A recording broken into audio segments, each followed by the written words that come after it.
Labadiena, mėly Patreon kanalo žiūrovai. Aš gydytojas Vytautas Abraitis, medicinos mokslų daktaras.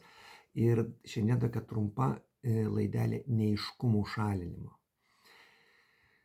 Pirmiausia, pastebėjau, ką žmonės painioja. Painioja karį ir ciberžolę. Karis tai yra prieskonis, kuriame yra ciberžolė ir jame yra daugybė visokiausių priedų. Ten vienokie ir kitokie pipirai, kmynai, daugybė ten yra jų privardinta. Ir tokiu atveju fiksuotos dozės ciberžolės nėra. Ir jeigu jūs domitės ciberžolės poveikiu, tai yra vienas iš seniausių ir akivaizdžiausiai įrodytų teigiamų mūsų sveikatai preparatų, tai karis gali netaip suveikti, nes dozės jo yra kitokios. Jos yra neprognozuojamos. Tai vat šiuo atveju, aišku, naudojant karį gaunama ciberžolės yra geriau negu nieko, bet tokio tikslumo gali ir nebūti. Ir dabar ciberžolė teigiamai veikia labai daug sistemų, tai turbūt viena iš universaliausių žolių, naudojama jau tūkstantmečiais. Tai yra teigiamas poveikis mūsų lipidų profiliui, mažina mažo tankio lipoproteinus ir kaip liaudis vadina blogąjį cholesterolį. Nėra toks stiprus kaip berberinas, bet tas poveikis yra. Tai yra antioksidantas. Irgi nėra toks stiprus kaip ten koks nors gliutationas ar C vitaminas, bet antioksidacinis poveikis yra. Tai yra taip realizuojamas poveikis teigiamas dažniausiai nervų sistemai.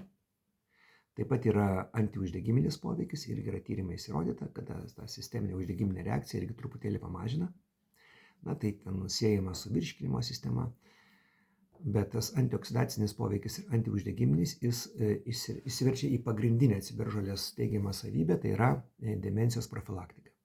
Ir jeigu jūsų giminiai šeimoje yra labai stipri demencijų linija, žmonės pakankamai anksti susirga šitą labai nemalonę ligą, kada, kaip viena mano buvus bendradarbė sakė, kūnas yra, o žmogaus nėra. Taip, labai liūdesys, kada žmogui tas protelis pavažiuoja, tai ciberžolė yra labai rimta ir įrodyta profilaktikos priemonė. Netgi jau yra straipsniai, kurie parodo klinikinį efektą, jau šiek tiek prasidėjusiai demencijai teigiamą klinikinį efektą, kognityviniai funkcijai.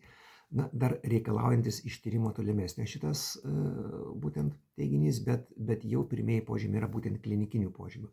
O kas yra neįrodyta, tai yra poveikis onkologijai. Ciberžolė dažnai pristatoma tokių su medicina nesusijusių žmonių kaip priešvėžinis preparatas. Tai netiesa. Tiesa yra ta, kad jis turi poveikį laboratoriniuose tyrimuose. Tai yra ne tas pats. Laboratoriniai tyrimai tai yra tyrimai ne su gyvais organizmais. Kad ir su gyvais organizmais, tai yra su ląstelių kultūrom, bet ne su žmonių organizmais, o klinikinių tyrimų, kad įrodytų teigiamą ciberžolės poveikį prieš vėžį, dar kol kas nėra. Tai yra vilties teikiantis preparatas, bet taip teikti būtų neteisinga. Dabar kokia yra pasaulinės rinkos situacija?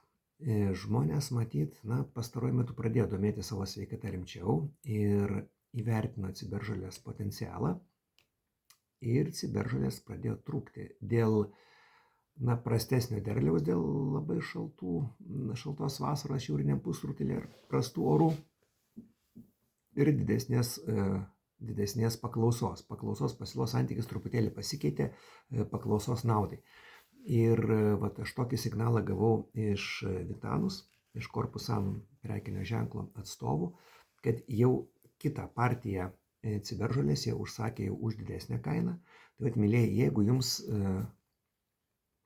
ta ciberžolė tiko, dar iki panašiai tų mano pažįstamų žmonių prognozėmis dar ciberžolės užteks maždaug iki gegužės vidurio, gegužės pabaigos, bet gali ir neužtekti. Ir po to jau ji bus brangesnė. Tai jeigu jums tiko, jūs patys pajutot poveikį, jeigu jūsų šeimoje, vėlgi pasikartosiu, yra stipri demencijos linija, jūs galėtumėte truputėlį jos nusipirkti daugiau. Dabar toks patarimas, labai žiūrėkite, ką perkate ir iš kur perkate. Noriu pasakyti tokius, šiek tiek rizikingo pirkimo požymius, kada yra preparatas be lietuviškos etiketės. Lietuvos rinkoje daugybė yra preparatų be lietuviškų etikečių. kada yra neaiški dozė, yra kažkokiais keistais santykiais įvardyjama, ne miligramais, ne mikrogramais, ne gramais, bet kažkokiais keistais dydžiais. Trečia, kai nėra kažkokios rimtos, organizacijos, nors kažkiek susijusios su medicina, kuris stovėtų, kad tam puslapį, kad būtų aiški pavardė gydytojo, kuris, aiškina apie tos preparatus. Tiesiog, yra ir viskas. Tai tokie būtų požymiai. Atliktam dideliam labai tyrime apie būtent maisto papildų rinką.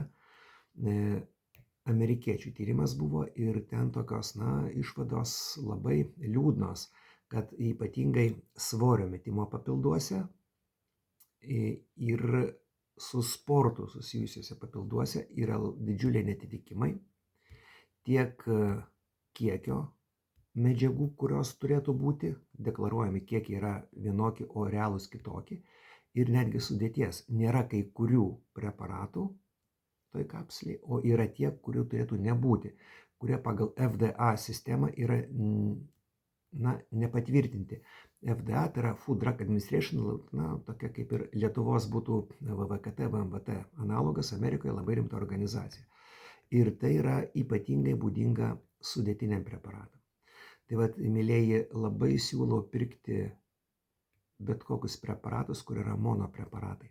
Yra žymiai tikslesnė dozė ir galima patikrinti, galima pasižiūrėti, nes Lietuvos rinkoje daugybė visokių rinkinys energijai, rinkinys imunitetui, kur ten yra ne tai, kad 2, bet kokie 5, 10, 20 tų visokiausių medžiagų, ką patikrinti yra neįmanoma. Tai yra marketinginis triukas, pavadinti žodį ten energija, sveikata ar ten kažkokiu ten anti-agingu ar ten dar kažkokiam ir taip prakišti savo tą preparatą. Žodžiu, žiūrėkite, iš kur ir ką perkate, o ciberžolė, jeigu jums tinka, atkreipkite dėmesį, kad pirkti reikėtų dabar, o ne kažkada vėliau, kada ji bus brangesnė. Iki.